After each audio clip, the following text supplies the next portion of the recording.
যুক্তরাষ্ট্রে প্রবাসী বাংলাদেশিদের সংগঠন মুসলিম উম্মাহ অফ নর্থ আমেরিকা মুনার 3 দিনব্যাপী কনভেনশন শুরু হয়েছে।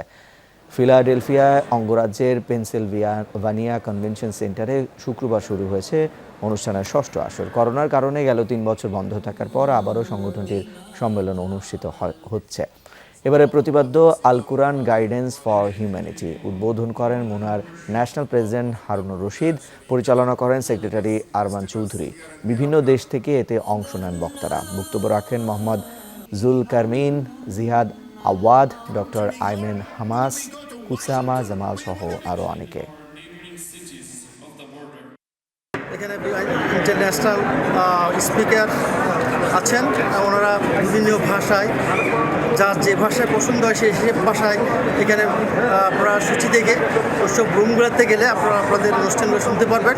আমরা চাই যে কোরআনের আলোকে আমরা কীভাবে নিজের জীবন গড়ে তুলব সে ব্যাপারে আমরা সবার সাথে শেয়ার করবো ইনশাআল্লাহ। বেসিক্যালি আমেরিকার মানুষের কাছে ইসলামের মেসেজ পৌঁছে দেওয়ার জন্য কাজ করছে। মুনা আমাদের নেক্সট জেনারেশনকে ইসলামের উপরে টিকিয়ে রাখার জন্য যে প্রসেসটা চালানো দরকার সেই প্রসেসটা চালাচ্ছে।